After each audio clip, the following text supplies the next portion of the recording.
पारिजाताय स्तोत्रवेत्रैकपाणये ज्ञानमुद्राय कृष्णाय गीतामृतदुहे नमः। वसुदेवसुतं देवं कंसचाणूरमर्दनं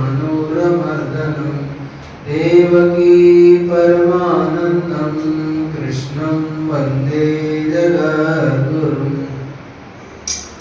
वंशी विभूषितकरान्नवनीरदावान् पीताम्बरादरुणबिम्बफलादरोष्ठान् पूर्णेन्दुसुन्दरमुखादरविन्दनेत्रान् कृष्णात् परं किमपि तत्त्वमहं न जाने।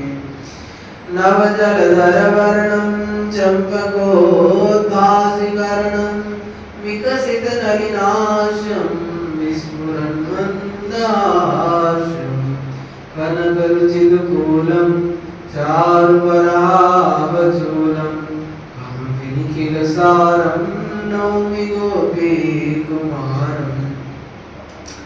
वन्दे मुकुन्दमरविन्दजलायदाक्षं कुन्देन्दुशङ्खदशनं शिशुगोपवेशम्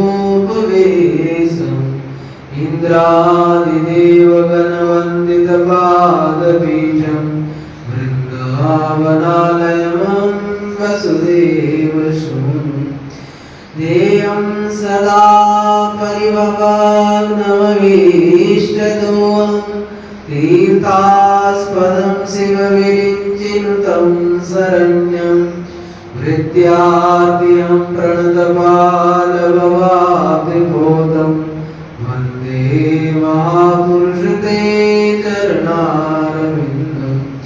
प्रह्लाद नारद पराशर पुण्डरीक व्यासाम्बरीश शुकशौनक भीष्मताभ्याम् रुक्माङ्गदार्जुन वसिष्ठ विभीषणादि वेदानां परमभागवतान् नमामि। वाञ्छाकल्पतरुभ्यश्च कृपासिन्धुभ्यैव च पतितानां पावनेभ्यो श्रीवैष्णवेभ्यो नमो नमः। भक्त भक्ति भगवंत गुरु चतुर्नाम बपुए इनके पद वंदन की नाशे विघ्नने।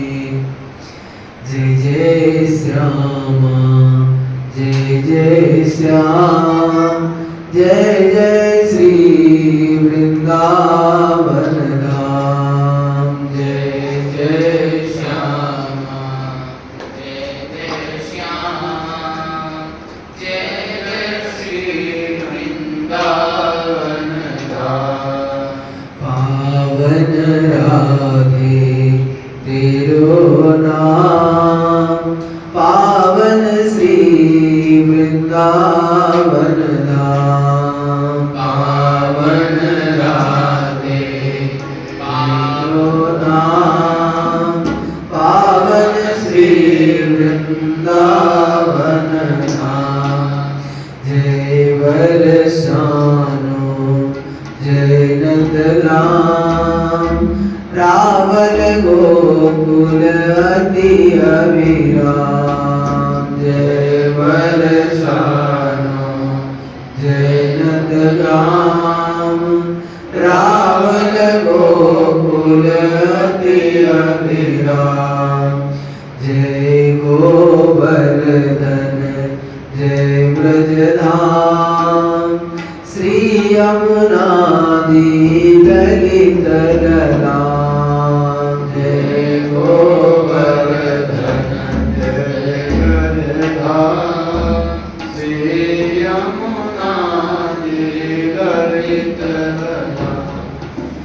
यह जोरी अभिचल अभिराम हृदय विराजो आठों याम। यह जोड़ी अभिचल अभिराम हृदय विराजो आठों याम मेरी श्यामा मेरो श्याम मेरो श्री वृंदावन धाम मेरी श्यामा मेरो श्याम मेरो श्री वृंदावन धाम जय जय श्यामा जय जय श्याम जय जय श्री वृंदावन धाम जय जय श्यामा जय जय श्याम जय जय श्री वृंदावन धाम जय जय श्री वृंदावन धाम जय जय श्री वृंदावन धाम श्री वृंदावन बिहारी लाल की जय श्री राधा रानी की जय श्री यमुने रस रानी की जय श्री ललित लाडली गोपाल लाल की जय अनंत कोटि सर्वशक्त महात्माओं की जय जय जय श्री राधे श्याम भक्तवांछा कल्पतरु भक्तवत्सल शरणागत वत्सल अहेतु करुणा वरुणालय हमारे ललित लाडली गोपाल लाल जी के अहेतु कृपा करुणा से हम लोग भक्तमाल की चर्चा कर रहे हैं। कल की कथा में हम लोग श्रवण किए थे श्री कुमन दास जी का चरित्र। कुमन दास जी के चरित्र में कुछ शेष रहा था, उसकी चर्चा करते हैं। कहते हैं जब श्री कुमन दास जी के 7 पुत्र थे, लेकिन कोई उनसे पूछता महाराज आपके कितने पुत्र हैं? वो कहते हमारे 1.5 पुत्र हैं। 7 पुत्र थे, लेकिन उनमें कोई पूछते तो कहते हमको 1.5 पुत्र हैं। अब 1.5 पुत्र क्या होता है? करें जो भगवान की सेवा में भगवत सन्मुख है उनको हम अपना पुत्र मानते हैं, और जो भगवान से विमुख है उनको हम पुत्र मानते ही नहीं। तो क्या हुआ? 5 पुत्र तो भगवान से विमुख थे, हम उनको पुत्र मानते ही नहीं थे। और 1 पुत्र थे जो श्रीनाथ जी के गौ की सेवा करते थे, गाय चराते थे और भजन साधन उतना नहीं करते, केवल गौ चराते थे, तो कुछ उसको आधा पुत्र मानते थे। और कुमन दास जी के जो पूरे पुत्र थे वो थे चतुर्भुज दास जी। और चतुर्भुज दास जी भगवान की सेवा में भी थे, भगवान के भजन भी करते थे, इनके साथ सहयोग करते थे। चतुर्भुज दास जी का जब चरित्र आएगा तो उसमें वर्णन आएगा जो भगवान से मांग करके ये पुत्र को ले थे, प्रभु आपके चर्चा होते रहे, ऐसा मेरे को सत्संग का लाभ मिलता रहे, ऐसा कोई पुत्र दीजिए। तो तब फिर चतुर्भुज दास जी का प्राकट्य हुआ, चतुर्भुज दास जी के चरित्र में आएगा। तो ये कहते थे जो हमको जो है उस जो आधे पुत्र जिसको मानते थे, जो गाय चराते थे, उनको गाय चराते चराते सिंह ने उनको खा गया, तो वो चले गए धाम पधार गए, ठाकुर जी को प्रिय हो गए। तो उनको जो है आधा पुत्र मानते थे और चतुर्भुज दास जी को पूरा पुत्र मानते थे। तो जब उनको सिंह खा गया था तो ये जो है कल ये सुने थे, कल ये प्रसंग सुने थे हमने लोग। जब वो मर गए तो उनके मन में बड़ा दुख हुआ, वो एकदम से अचेत हो गए। लोग सब सोचने लगे ये भगवान के इतने बड़े भक्त हैं और पुत्र के शोक में इतना दुखी हो रहे। लेकिन बात कुछ और था, बात ये था जो उनके मन में चिंता हो गई, जो अब मरना सोच लग गया तो अब ठाकुर जी के मंदिर में जाना बंद हो जाएगा, ठाकुर जी का दर्शन होना बंद हो जाएगा। इस कारण से वो मूर्छित हो गए। लेकिन लोग सब बातें बनाने लगे जो इतने बड़े भक्त हैं और पुत्र मोह में जो है इतना बेसुध हो गए। तब गोसाई विठल नाथ जी आए और उन्होंने आज नहीं, बात कुछ और है। उन्होंने जाकर के कहा जो कुंभनदास जी, कल आप आ जाइएगा, ठाकुर जी का दर्शन हम करा देंगे आपको। और इतना सुनते ही हो तो उठ के खड़े हो गए और दंडवत प्रणाम किए गोसाई जी को। कहे प्रभु, हमारी अंतर मन की व्यथा बात को तो आपके सिवा और कौन समझ सकता है। तो और उन्होंने भी सबको बताया कि ये तो भगवती है, इनको क्या छूतक लगेगा, इनका दर्शन मात्र से दूसरे का छूतक मिट जाएगा, ऐसे भगवती है। तो ये कल की प्रसंग में हम लोग यहाँ तक कथा सुने थे। अब कह रहे गोसाई जी विठलनाथ जी और उनके पुत्र, विठलनाथ जी के पुत्र श्री गोकुलनाथ जी और बाल कृष्ण जी आदि सब उनके जो पुत्र थे वो गोकुल में रहते थे और ये श्रीनाथ जी के सेवा में गोवर्धन में रहते थे। तो इनको आग्रह करके वहां पे कभी कहते जो गोकुल भी आप चलिए। तो ये एक दिन जाने के लिए तैयार हुए और ठाकुर जी के जागरण के पद इनको याद आई कि इस समय तो मैं ठाकुर जी को जागरण का पद सुनत जाऊँ, वहां से निकले और रास्ता में जब आए तो याद आया, जमुना पार के तो याद आया तो इस समय ठाकुर जी को जागरण का पद सुनाते हैं।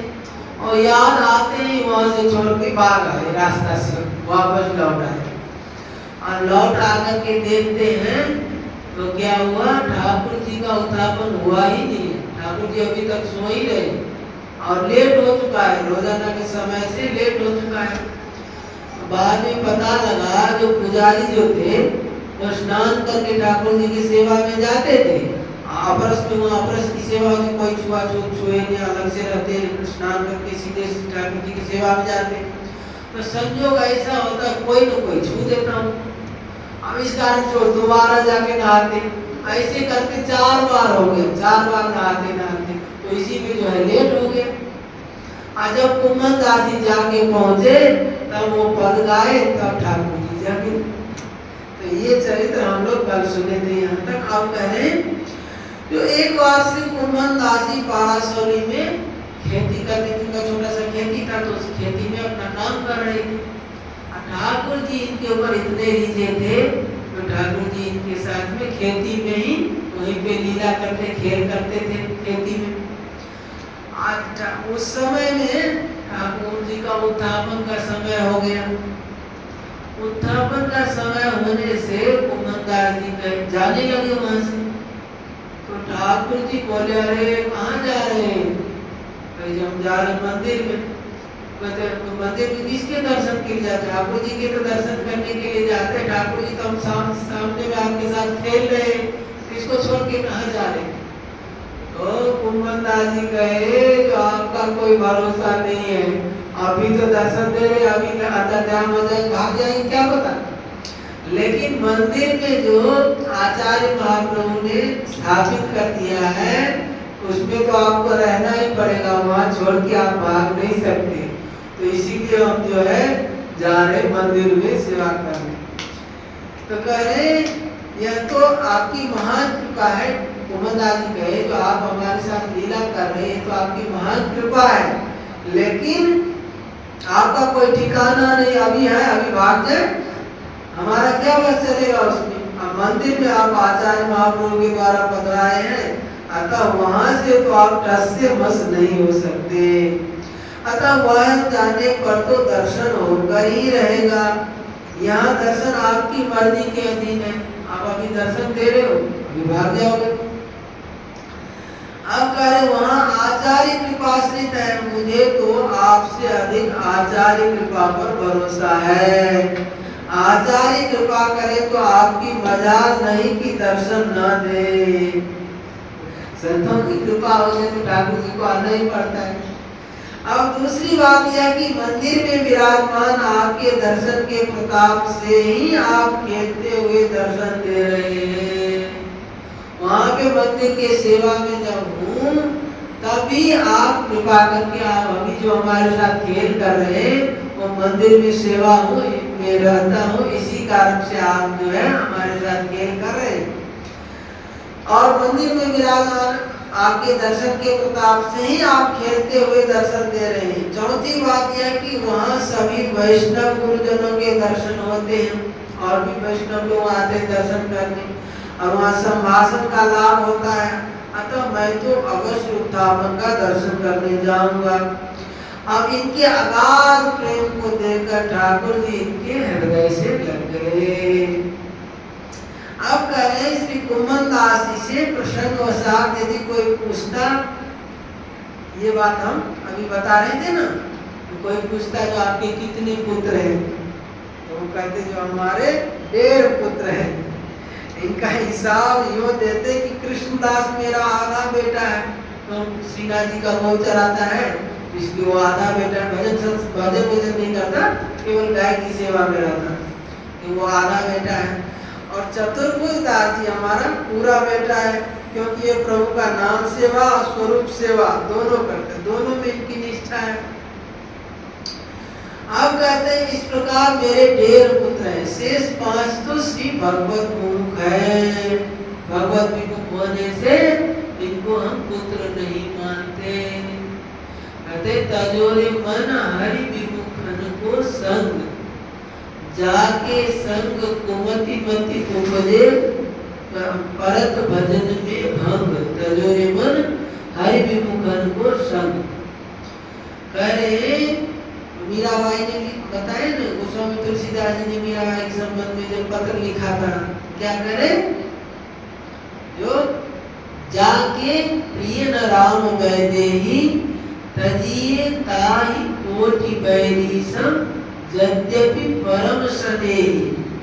कहते एक स्नेही होता है, जैसे नाते रिश्ते बहुत है, चाचा ताऊ और बुआ मामा मामी है, ये सब भी स्नेही है।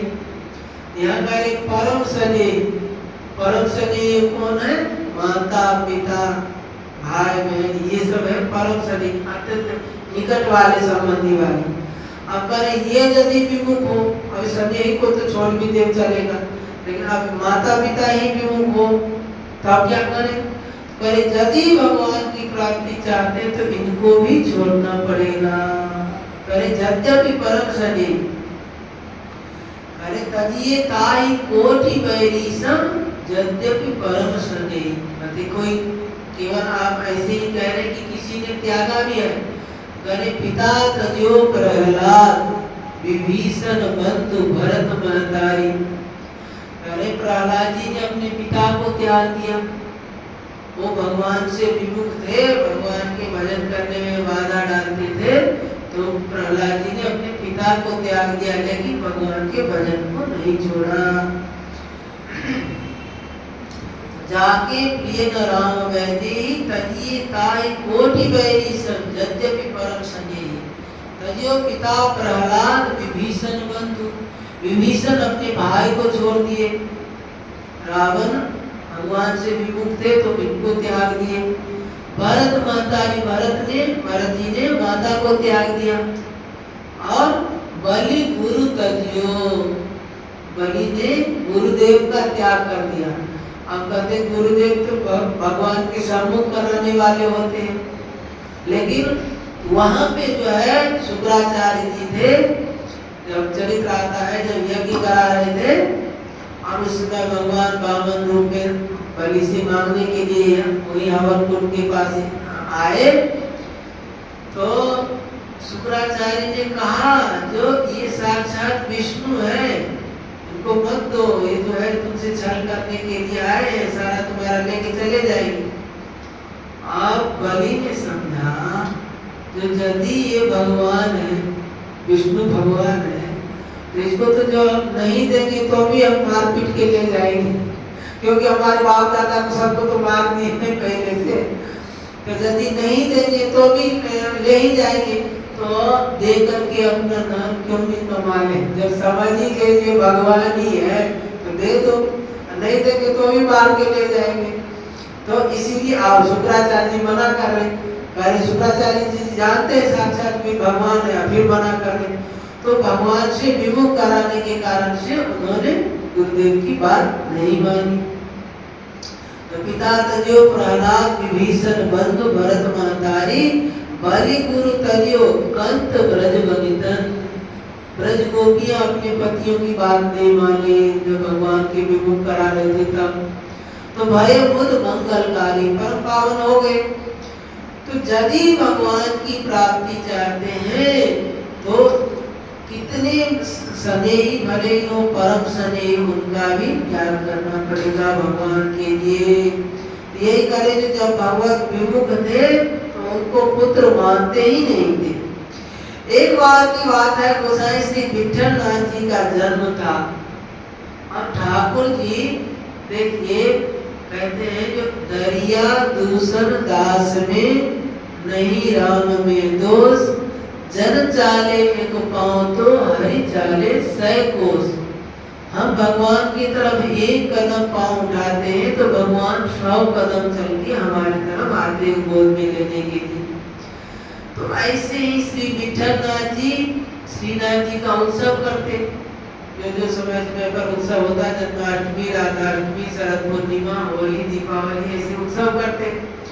तो ठाकुर जी के भी मन में आया जो विठल नाथ जी तो हमारा हर समय उत्सव करते रहते हैं, तो गोसाई विठल नाथ जी का जब जन्मदिन आया तो ठाकुर जी ने कहा कि हम इनका भी उत्सव मनाएंगे। और गोसाई जी जो है गोकुल में थे, यह श्रीनाथ जी की सेवा में तो कुमन दास जी, रामदास जी भितरिया और ये मानिक चंद जी और सदु पांडे 4 थे। तो ठाकुर जी ने कहा कि इनका उत्सव मनाए। तो ये जो सेवा में थे उन्होंने कहा कि महाराज क्या करें, क्या व्यवस्था करें बताओ। तो हमें भी उनका आचार्य का मनाना चाहिए, तो जय जय कल क्या भोग लगना चाहिए। सेवक लोग पूछे क्या भोग लगाए बताइए। तो श्री ठाकुर जी ने कहा जलेबी का भोग लगना चाहिए। अब क्या हुआ, फिर तो भक्तों ने गोष्ठी की और चंदा किए। चंदा करके सद्दू पांडे ने कहा कि भाई घी हमारे यहाँ से जाए, घी और मैदा हमारे यहाँ से जाएगा। और कुमन दास जी और शेष भक्तों ने शक्कर का इंतजाम किया और कुमन दास जी आए और 2 परिया और 2 परवा, गाय का नर जो होता है वो परवा हुआ और मादा हुए परिया।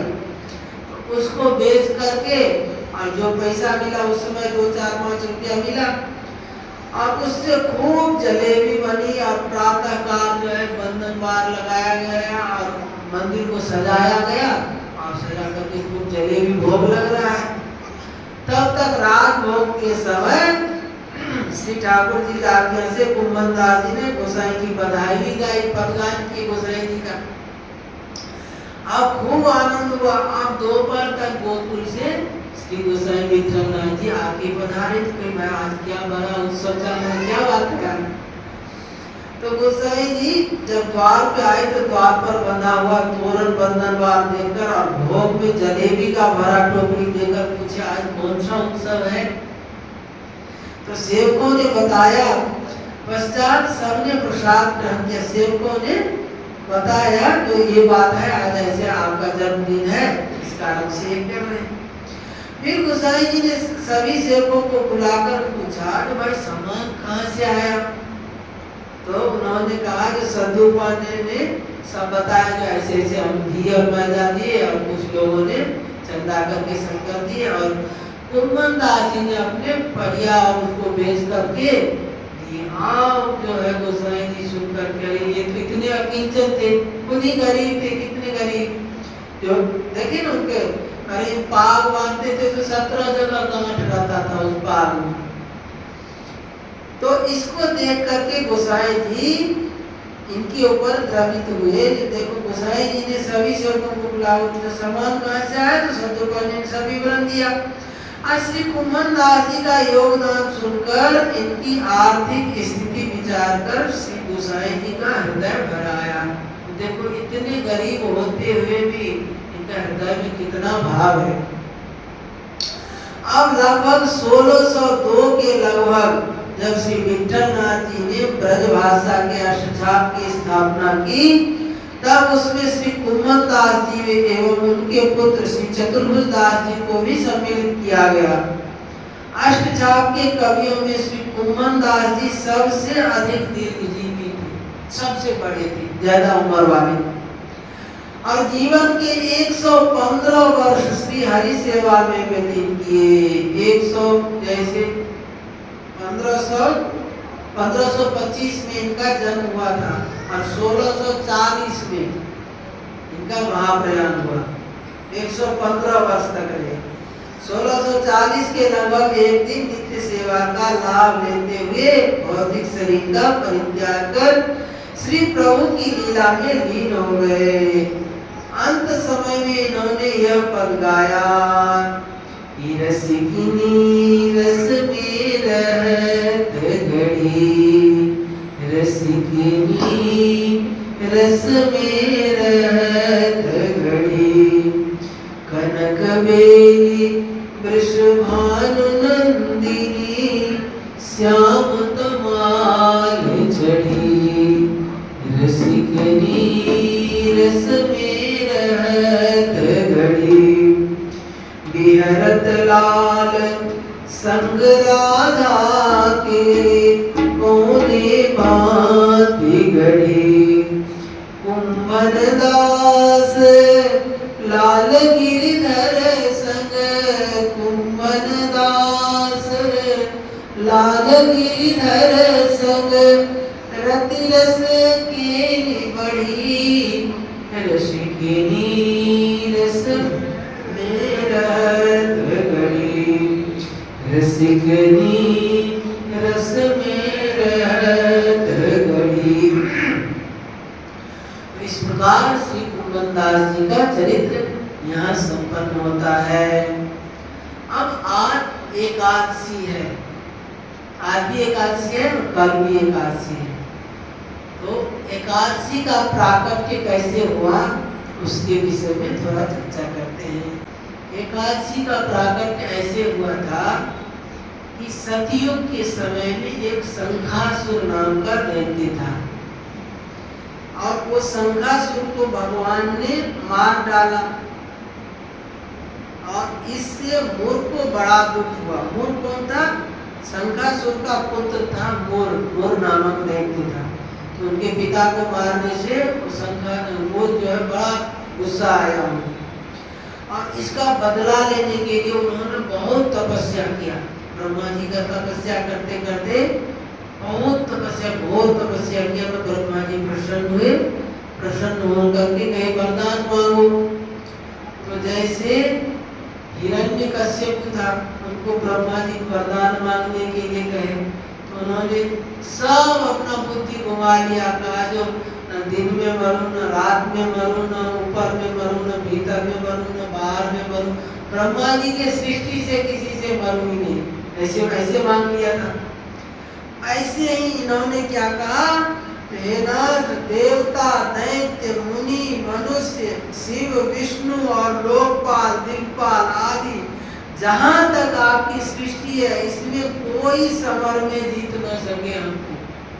और मोर नामक दैत्य ने ऐसा मांगा कि मैं किसी से युद्ध में परास्त नहीं हूँ। तो ब्रह्मा जी बेचारे क्या करें, तपस्या किया है तो वरदान देना पड़ा। कहा जो अच्छा ऐसा ही होगा। और ब्रह्मा जी वरदान देकर के अपने लोग को चले गए। अब मोर ने वर पाकर क्या किया, सभी लोकपालों को जीतकर समस्त लोगों पर अधिकार कर लिया और वहां अपने दैत्य नियुक्त कर दिए। अब दुखी देवता लोग शंकर जी के पास गए और शंकर जी भी शिव जी को लेकर सब भगवान विष्णु के शरण में गए। देवताओं ने स्तुति की, भगवान ने प्रसन्न होकर देवताओं को आश्वासन दिया एवं स्वयं देवताओं एवं पार्षदों की सेना सजाकर युद्ध के लिए चल पड़े। अब मोर दैत्य ने भी अपनी सेना सजाकर भगवान के साथ युद्ध करने के लिए तैयार हो गए। अब उनको तो वरदान मिला हुआ है। तो भगवान ने जब युद्ध हुआ, युद्ध में फिर अंत में क्या किया, भगवान अपना चक्र चलाए उनके ऊपर। तो चक्र भी जा करके वहां घूम फिर करके वापस आ गए। अब तो देवता लोग हाय त्राय करने लगे, भगवान का चक्र भी यहाँ फेल हो गया।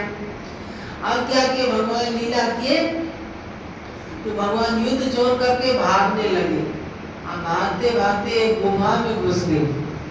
अब गुफा में घुस करके भगवान जैसे थक करके हाथ करके जैसे मैंने लेट गए। जैसे राजा मुकुंद का चरित्र आता है ना, मुचुकुंद का, उसी ढंग से भगवान गुफा में जाकर के लेट गए और ये राक्षस जब पीछे से आया तो भगवान के लेटे हुए शरीर में से आदि शक्ति जो है प्रकट हुई और प्रकट होकर के वो मूर नाम का दैत्य जो था उसको मार दिए।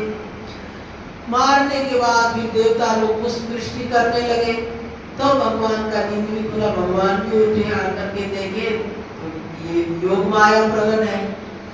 तो योग माया जो प्रकट हुई थी उसी दिन एकादशी थी, एकादशी का दिन था, तो इसीलिए उस योग माया को भगवान ने एकादशी नाम रख दिया और उनको आशीर्वाद दिया। जो भगवान दूसरी लीला किए, जो युद्ध छोड़कर भाग गया और उन्होंने पीछा किया, भगवान भागकर बद्रिकाश्रम के गुफा में छिपे और अत्यंत श्रमित होने के कारण निद्रावश हो गए। और मूर ने भी गुफा में प्रवेश किया। उसी समय भगवान के हृदय से आदि शक्ति ने कन्या के रूप में प्रकट होकर अपने परम तेज एवं दिव्यायुधों से क्षण मात्र में सेना सहित मूर्दैत्य को भस्मसात कर दिया। अब देवताओं ने स्तुति की, पुष्पों की वर्षा की और भगवान विष्णु भी जग गए। देवताओं ने भगवान की स्तुति की, पुष्प वर्षा के पश्चात अब क्या हो, एकादशी का तिथि को उत्पन्न होने से तुम्हारा नाम एकादशी होगा और तुम अष्ट सिद्धियों, नवोनिधियों, सभी प्रकार की मुक्तियों एवं मुझ परमात्मा में दुर्लभ प्रेम तथा मुझको भी प्राप्त कराने वाली होगी। ये भगवान ने एकादशी को वरदान दिया। और नियम पूर्वक व्रत करके जो नर नारी तुम्हारा पूजन करेंगे उनकी समस्त मनोकामनाएं सिद्ध होगी। एकादशी को भगवान ने वर दिया। अब एकादशी व्रत जो है, अब एकादशी व्रत का महिमा के विषय में एक चरित्र आता है।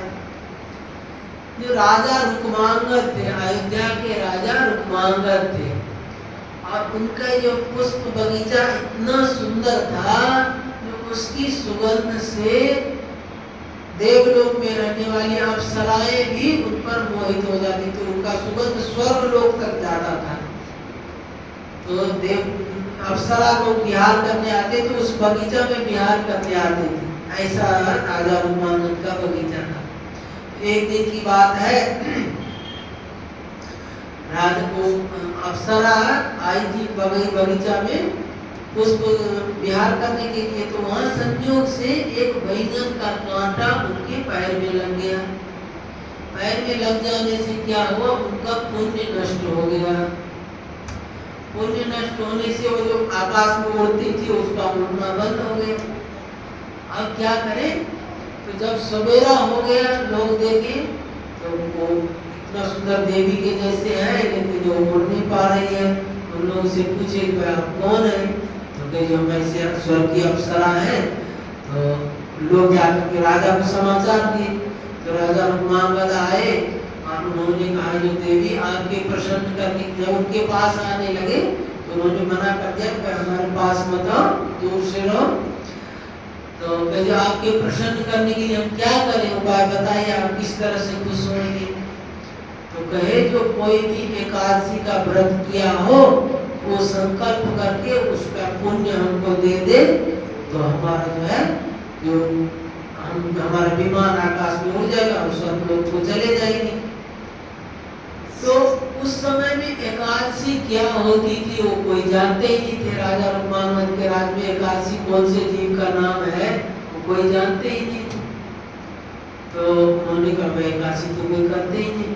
तो उन्होंने कहा कि भाई एकादशी के दिन की मजबूरी से भी कोई अन्न जल नहीं दिया हो, एकादशी व्रत किया हो, ऐसा नहीं, किसी कारणवश से ही, जैसे किसी का झगड़ा हो गया आप बुला के बैठ गए और वो भोजन नहीं किए, तो ऐसा भी हो कोई तो उसका भी पुण्य दे दे तो हमारे को जो है हो जाएगा। तो वो राजा ने नगर में ढिंढोरा पिटवा दिया। कोई भी हो एकादशी के दिन यदि भोजन नहीं किया हो, भोजन जल नहीं दिया हो, वो आकर के हमारे राज्य में हमारे पास आए, उनको इनाम देंगे। एक बनिया की वहाँ काम करने वाली एक दासी थी। अब उसको जो है बनिया जबरदस्ती बिना कारण से उनको डांट दिए थे। वो मुंह फुला के एक कमरा में बंद होके बैठी थी। रात दिन भर भोजन नहीं किए और रात भोजन नहीं करने से नींद भी नहीं आता है, तो रात को उनको नींद भी नहीं आए, रात भर जागरण भी हो गया और दिन भर रात भर जो है व्रत हो गया, भोजन नहीं किए। तो वो जाके कहे तो कहे जो ये भोजन नहीं किए हैं, तो कहे जो ये संकल्प करो, संकल्प करके अपना पुण्य जो है हमको दे दो। तो वो पुण्य देने से वो अप्सरा का विमान स्वर्गलोक को चला गया। वो राजा देख के बड़ा आश्चर्यचकित हुआ, अरे बाप रे बाप, एकादशी की इतनी महिमा है, एक दिन एकादशी का पुण्य देने से स्वर्ग में विमान चला गया। अब राजा के ऊपर ऐसा प्रभाव पड़ा कि राजा ने अपने नगर में ढिंढोरा पीट दिया, आज खबरदार हमारे राज्य में जो लोग भी रहते हैं सबको एकादशी करना कंपलसरी। एकादशी जो एकादशी के दिन जो भोजन करेगा उसको मृत्यु दंड दिया जाएगा। अब क्या हुआ, राज्य भर में सब दशमी के दिन ही ढिंढोरा पीटा दिया जाता था कि भाई कल एकादशी है, तो सब लोग जो है व्रत करने लगे। अब व्रत के प्रभाव से क्या हुआ, जो सब लोग सीधे वैकुंठ जाने लगे। अब यमपुरी जो है सोना पड़ गया, यमराज जी के वहां कोई जाता ही नहीं, सब सीधे वैकुंठ में जा रहे हैं, वैकुंठ में लाइन लगा हुआ है। तो यमराज जी जाकर के ब्रह्मा जी के पास गए, भाई हमारे कोई काम ही नहीं, हमें क्यों बैठा रखे यमपुरी में, हमारे यहाँ कोई आता ही नहीं, सब वैकुंठ में जा रहे हैं। तो ब्रह्मा जी गए, तुम घबराओ मत, धीरज धारण करो। उन्होंने देखा जो क्या बात है, तो देखा जो सारे रूपमांगर के राजा रूपमांगर के सारे एकादशी कर रहे हैं, एकादशी के प्रभाव से सब वैकुंठ में जा रहे हैं। अब ब्रह्मा जी एक लीला किए, उनके एकादशी व्रत को तोड़ने के लिए एक लीला की। क्या किए, उन्होंने एक मोहिनी नाम की अप्सरा को प्रकट किए। अप्सरा को प्रकट करके अब देखिए आगे का प्रसंग हम कहेंगे। अब बात आती है, एक कहानी बीच में और आती है, जो राजा रुक्मांगद थे वो अप्सरा के पास गए। अप्सरा तो दिव्य लोग की इतने सुंदर, बहुत देखने में और दिव्य सुगंधी वाली ऐसी थी, होते हुए राजा उनके ऊपर आकर्षित क्यों नहीं हुए। तो उसमें एक कहानी ऐसी आती है, कहते हैं जो नारद जी एक बार देवर्षि नारद आकाश मार्ग से जा रहे थे, संयोग से उर्वशी अप्सरा उधर ही आ रही थी। अब उससे अपनी ओर आते देखकर श्री नारद जी रास्ता छोड़कर आगे निकलने लगे। अब ब्रह्म वर्चस्वी मुनि की अद्भुत कांति को देखकर उर्वशी मोहित हो गई। नारद जी एकदम देखने में बड़े सुंदर दिख रहे थे, उससे उर्वशी मोहित हो गई और लज्जा छोड़कर मुनि को हाव भाव दिखाकर मोहित करने का प्रयत्न करने लगी, परंतु सब व्यर्थ। तब शब्द से स्पष्ट रूप से नारद जी को कहा, आप मुझसे प्रेम करो, क्या वैराग्य में भूल खाते डोलते हो। तो नारद जी ने कहा, जो इस अस्थि चर्म मलमूत्र के भांडागार कामिनी के वास्तविक स्वरूप को समझने वाला कौन विवेकी पुरुष है जो उससे प्रीति करेगा। तो उर्वशी ने कहा, नारद जी आप कैसी भोली भोली सी बातें कर रहे हैं, यह सब दोष तो प्राकृत स्त्रियों में होता है, हम तो दिव्य लोग स्वर्ग की अप्सराएं हैं, हमारे से दिव्य सुगंधी निकलती रहती है हमारे शरीर से, आपको विश्वास न हो तो हम दिखा दें। तो अब वो उर्वशी जो है अपना पेट चीर के दिखा दिए, और पेट चीरे तो उसमें दिव्य केसर चंदन की सुगंधी फैल रही है। कह रहे हैं विश्वास न हो तो देख लीजिए, ऐसा कर उसने अपना पेट चीर करके दिखाया, तो उसमें से केसर कस्तूरी चौवा चंदन की दिव्य सुगंधी फैल रही थी, परंतु श्री नारद जी के मन में कोई विकार न हुआ। वो बोले, माता जी यदि मैं ऐसा जानता तो मैं आपके पेट से ही जन्म लेता। तब कहे जो अब ये उर्वशी जो है सोची, अब माता जी ही कह दिए तो आप क्या करें। तो वो लज्जित होकर के और उन्होंने माता जी कह दिया तो इससे क्या कहना, और संकुचित होकर वो चले गए। इसी प्रकार से राजा रुक्मांगद वो अप्सरा को देख कर भी उसमें कोई विकार नहीं आया। अब कह रहे जो ब्रह्मा जी ने एक मोहिनी नाम की अप्सरा को प्रकट किया और प्रकट करके मंदराचल के पर्वत पे भेज दिए। और राजा रुक्मांगद जो था उनका पुत्र था धर्मांगद, उनकी पत्नी का नाम थी संध्यावली। तो उन्होंने अपने पुत्र को जब योग्य हो गए तो उनको राजपाट संभालने के लिए देकर के खुद जो है वन में गए, घूमने के लिए शिकार करने ऐसे गए थे। तो संयोग से वही वो अप्सरा जो ब्रह्मा जी के द्वारा भेजी हुई थी वो दिख गई और दिखते ही राजा उनके ऊपर मोहित हो गए। लीला है ठाकुर जी का। अब वहां पे मोहित होने से उसके साथ विवाह करने का प्रस्ताव रखे जो भाई तुम हमारे साथ विवाह करो।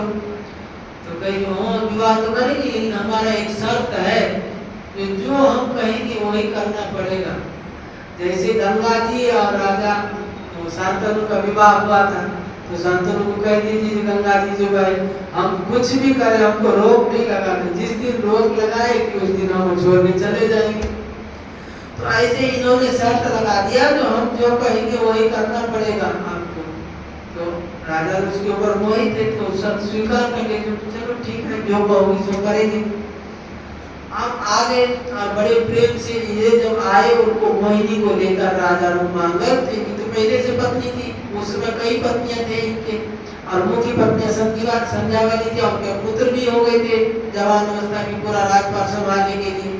तो राजा का जो पुत्र पत्नी संध्यावली और पुत्र धर्मांगद ये दोनों ने इनको मोहिनी को लेकर के जब आए तो बड़े स्वागत से आरती पूजा करके महल में ले गए।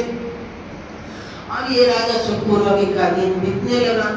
अब कुछ दिन बीतते बीतते ये तो एकादशी का व्रत आया, समय आया एकादशी का, तो ढिंढोरा पीटा गया और ढिंढोरा पीटा गया तो ये भी अपना एकादशी का व्रत करने के लिए तैयार हुए। अब जहाँ सुने जो ये एकादशी का व्रत करेंगे वो चट खबरदार, आप जो है आपको शर्त स्वीकार है कि नहीं, शर्त याद है कि नहीं, हमने कहा था ना, तो आप जो है एकादशी व्रत नहीं करेंगे।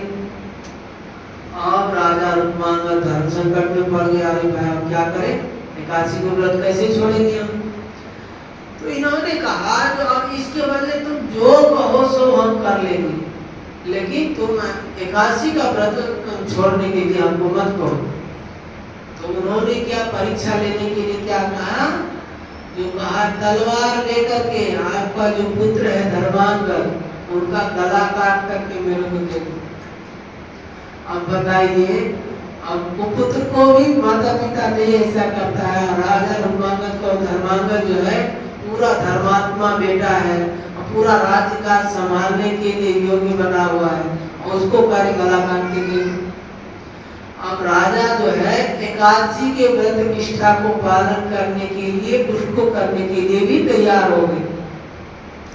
आज जब राजा के पुत्र धर्मांगद को पता लगा जो मेरे पिताजी ऐसा कह, पिताजी धर्म संकट में पड़ गए, जैसे राम जी ने जब उनको पता लग गया जो माता जी ने वनवास का आदेश दिया तो राजा जो है सत्य का व्रत पालन करने के लिए बोल नहीं रहे, तो उन्होंने खुद ही अपने वनवास का रास्ता किए। ऐसे ही राजा का वो धर्मांगद जो थे उन्होंने खुद तलवार लेकर के दिया, पिताजी दीजिए हमारा गला काट करके दे दीजिए। तो जहां ये तलवार लेकर के उठाए गला काटने के लिए साक्षात ठाकुर जी प्रकट हो गए, तलवार को हटा दिए और कहे जो अब चलो हमारे धाम में। तो वहीं से राजा रुक्मांगद को, धर्मांगद को, संध्यावली को सबको लेकर के भगवान वैकुंठ में चले गए। तो ये एकादशी की निष्ठा के कारण से ये हुआ, एक चरित्र हुआ। दूसरा चरित्र है जो राजा रुक्मांगद की बेटी थी ये, और उनके जो पति थे वो दशमी के दिन आए थे और दशमी के दिन राजा रुक्मांगद जी को प्रणाम किए और सास को प्रणाम किए, संध्यावली को प्रणाम किए, सबको प्रणाम किए। तो सब बड़े अच्छे, महाराज कैसे हुआ है, वो बड़ा अच्छा कह रहे, लेकिन खाने पीने को कोई पूछ नहीं रहे। दशमी के दिन आए थे और दशमी के दिन एकादशी का व्रत का नियम ऐसा है जो दशमी के दिन ही एक टाइम भोजन करे और रात से ही भोजन त्याग करके और फिर दूसरे दिन द्वादशी को सूर्योदय का दर्शन करके उसके बाद पारण होता है। तो दशमी के दिन तो अपने घर से भोजन करके आया था और रात में जो है जब सास ससुर ने कुछ नहीं भोजन के लिए नहीं पूछा तो अपनी पत्नी के पास गए, भाई उनको भूख लगा है कुछ खाने को दो, तो खाने के लिए कोई पूछ ही नहीं रहा है। तो कहे जो भाई अब एकादशी आने वाली है तो इस कारण से भोजन पानी नहीं मिलेगा। उन्होंने जब दशमी को तो अपना मांग मार के रहे, कोई बात नहीं, रात की बात है। कल जब हुआ एकादशी तो उनको ज्यादा भूख लगने लगा, जो हमको भोजन दो नहीं तो हमारा प्राण निकल जाएगा। उन्होंने कहा इससे अच्छी बात क्या है, एकादशी के दिन प्राण निकल जाएगा तो सीधे बैकुंठ जाएंगे, तो बहुत अच्छी बात है। और संजोग से उसका प्राण निकल ही गया।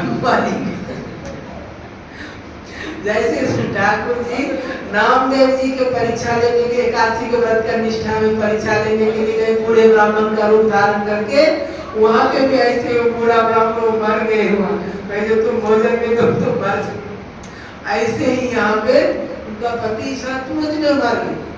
तो मर जाने से, एकादशी के दिन मरने से वो सीधे बैकुंठ में गए। अब उनकी पत्नी जो थी रुक्मांगद की बेटी, उन्होंने पति के साथ सती होकर के वो भी बैकुंठ चली गई।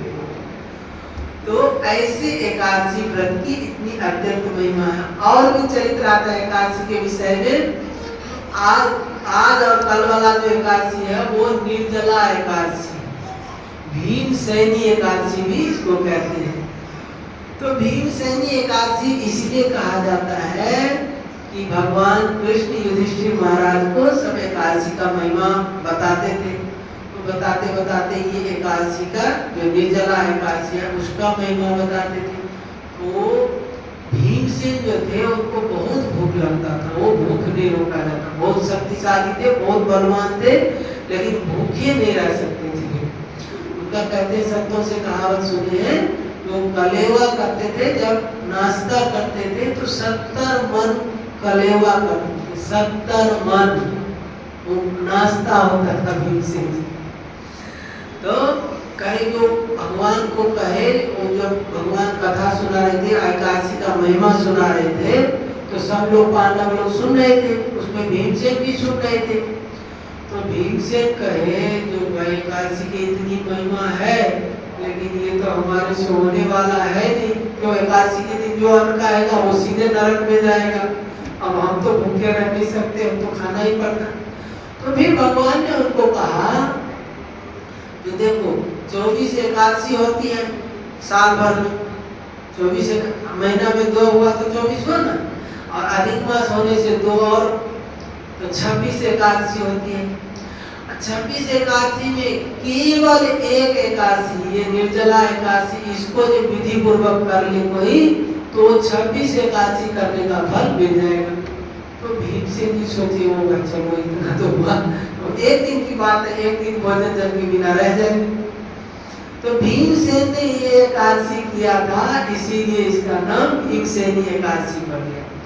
और भी कथा ये आती है जो भीमसेन कैसे थे, जब लाक्षागृह में दुर्योधन ने इनको आग लगा करके पांडवों को भस्म करना चाहा, तो विदुर जी के संयोग से और भगवान की कृपा से उन्होंने सुरंग बना करके लाक्षागृह से बाहर निकल गए, और बाहर निकल के भी गुप्त रूप से रहते थे, ब्राह्मण का वेश धारण करके भिक्षा मांग करके लाते थे और अपना निर्वाह करते थे।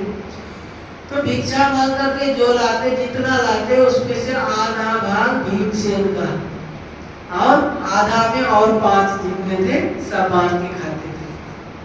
भीमसेन बेचारे भूखे ही रह जाते थे, कहाँ से इतना खाने वाले को इतना से क्या होगा, कहीं जा करके क्विंटल 2 क्विंटल पानी पी करके अपना निर्वाह करते थे। अब संयोग से जहाँ पे जिस ब्राह्मण के वहाँ एक जगह नगरी में ये रहे थे पांडव लोग, वहाँ उनके घर में रुके थे अतिथि बन करके। तो वहाँ पे ये था, एक वृक नाम का राक्षस था, वृकासुर नाम का राक्षस था, और उन्होंने उस राज्य पे आक्रमण किया था, सबको खा जाऊंगा। तो उनके राजा जो थे उनके शरण हो गए, भाई कोई उपाय बताओ। तो उन्होंने कहा हर एक घर से एक छकरा भोजन, बैलगाड़ी होता है ना, बड़े बैलगाड़ी को कहते छकरा, एक छकरा भोजन, खीर पूरी तस्में सब चीज हो भोजन, और एक व्यक्ति हर एक घर से रोजाना, आज इसके बारी आए, कल इसके बारी, परसों इसके बारी, वैसे करके बारी लगा करके एक आदमी और एक गाड़ी भोजन हमको दे दिया करो, तो हम गांव वाले को परेशान नहीं करेंगे। ऐसा शर्त लगा हुआ था। अब उस दिन जो है संयोग से भीमसेन जिसके घर में रुके थे पांडव लोग, उसी ब्राह्मण का बारी था। अब जो है ब्राह्मण सोच रहे, जो ब्राह्मण है उनके घर में पत्नी है और छोटा एक बेटा एक बेटी। अब ब्राह्मण जो है ब्राह्मण को बारी में सोच में पड़े हम क्या करें, तो क्या तो हमको जाना पड़ेगा। तो कहे आप चले जाएंगे तो घर कैसे चलेगा, आप ही तो घर के मुखिया है, आप चले जाएंगे तो कैसे होगा। पत्नी कहती जो हम चले जाते हैं, पति कहते हम चले जाते हैं, बेटा कहते हम चले जाते हैं, आप लोग रहिए। और बेटी कहती तो हमको तो एक दिन विवाह करना ही पड़ेगा आप लोगों को बड़े होने पर, तो सोच लीजिएगा हम विवाह कर दिए, मैं राक्षस को ही दे दी, किसी को देना ही पड़ेगा। तो ये सोच ली, आओ करे जो नहीं ऐसे कैसे करें। ये लोग सब विचार कर रहे हैं। तो कुंती माता देखने से कहे, तो देखिए आप लोग नहीं जाइए, हमारे एक पुत्र हैं, वो हमारे जो 4-5 पुत्र हैं उसमें से एक चले जाए, कोई बात। उनको ये नहीं बताया जो भीमसेन जो है वो राक्षस को ही मार देने वाले ऐसे हैं। तो उन्होंने कह दिया, ऐसे करके भीमसेन गाड़ी में छकरा में भोजन लेकर के और गए, और जाकर के चबूतरा पे रख करके और सारा भोजन खुद ही करने लगे। भीमसेन बड़े भाग्य बनाए, बहुत दिनों के बाद आज ठीक से कम भोजन मिला, और नहीं तो पेट भी नहीं भरता था। वो आराम से छकरा और भोजन जो है सब अपना करे जाए। और सुगंधी पाकर के वो राक्षस जो था वो जब करके, अरे भाई कौन हो जो है हमारा भोजन खाए जा रहे हो। तो भीमसेन जो थे भोजन के समय बोलते नहीं थे, चुप रहते थे। तो भोजन ये किए जा रहे, पीछे से वो घुसा मार रहा है, अब भीमसेन चुपचाप सो रहे हैं। और सोते सोते जब भोजन हो गया तब क्या, आओ देखो, तो भीमसेन जो है उनको राक्षस को मार दिए, मार करके और नगर के दरवाजा पे लाके टांग दिए। ऐसे थे भीमसेन। और फिर जब वहां से लाक्षागृह से निकले थे तो अकेले भीमसेन सवारी बन गए थे। माता कुंती को कंधे पे बैठा लिए, युधिष्ठिर महाराज को कंधे पे बैठा लिए, और सब भाइयों को कांख में दबा करके सबको अकेले ही चल रहे थे। और रास्ता में जंगल का रास्ता था, तो इनके पैर जहाँ चलते तो पैर से पेड़ सब दब करके रास्ता बन जाता था, इतने शक्तिशाली थे भीमसेन। तो उन्होंने ये एकादशी को, और भी कथा आती है लेकिन अब समय हो गया है, तो आज जो है वो भीमसेन ऐसे थे, वो भीमसेन आज एकादशी किए थे, इस कारण से इनका नाम भीमसेनी एकादशी पड़ गया। तो आज एकादशी का महात्म्य हम लोग सब सुने। अब यही कथा को विश्राम देते हैं, आगे कथा कल करेंगे। मेरो वृंदावन वृंदावन वृंदावन, मेरो वृंदावन वृंदावन वृंदावन, प्यारो वृंदावन वृंदावन वृंदावन, प्यारो वृंदावन वृंदावन वृंदावन, जीवन वृंदावन वृंदावन वृंदावन, जीवन वृंदावन वृंदावन वृंदावन, सर्वस्व वृंदावन वृंदावन वृंदावन, सर्वस्व वृंदावन वृंदावन वृंदावन, मेरो वृंदावन वृंदावन वृंदावन, मेरो वृंदावन वृंदावन वृंदावन, मेरो वृंदावन वृंदावन वृंदावन, मेरो वृंदावन वृंदावन वृंदावन, और देश के बसा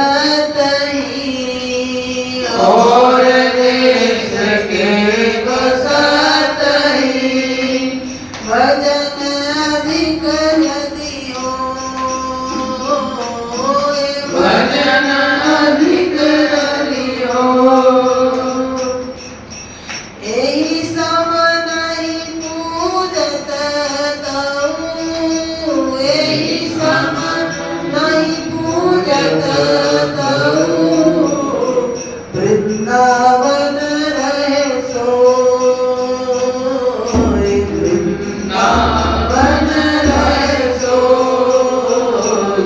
मेरो वृंदावन वृंदावन वृंदावन, मेरो वृंदावन वृंदावन वृंदावन। प्यारो वृंदावन वृंदावन वृंदावन, प्यारो वृंदावन वृंदावन वृंदावन। वृंदाविपिन प्रभाव सुनी, वृंदाविपिन प्रभाव सुनी, अपनो ही गुण देत, अपनो ही गुण दे। जैसे बालक मलिन को, जैसे बालक मलिन को मात गोद भरी लेत, मात गोद भरी लेत। मेरो वृंदावन वृंदावन वृंदावन, मेरो वृंदावन वृंदावन वृंदावन। प्यारो वृंदावन वृंदावन वृंदावन, प्यारो वृंदावन वृंदावन वृंदावन। जीवन वृंदावन वृंदावन वृंदावन, जीवन वृंदावन वृंदावन वृंदावन। सर्वस्व वृंदावन वृंदावन वृंदावन, सर्वस्व वृंदावन वृंदावन वृंदावन। श्री वृंदावन धाम की जय, श्री राधा रानी की जय, श्री यमुने रस रानी की जय, श्री ललित लाडली गोपाल लाल की जय, अनंत कोटि सर्व संत महात्माओं की जय। जय जय श्री राधे श्याम। हे नाथ, हे नाथ, हे मेरे नाथ, हे मेरे नाथ, मैं आपको भूलूं नहीं, मैं आपको भूलूं नहीं। हे मेरे नाथ, हे मेरे नाथ, हे मेरे प्रार्थनाथ, हे मेरे प्राणनाथ, कोई भी आपको भूले नहीं, कोई भी आपको भूले नहीं। हे मेरे प्यारे, हे मेरे प्यारे, हे मेरे प्राण प्यारे, हे मेरे प्राण प्यारे, कोई भी अपने आप को भूले नहीं। कोई भी अपने आप को भूले नहीं।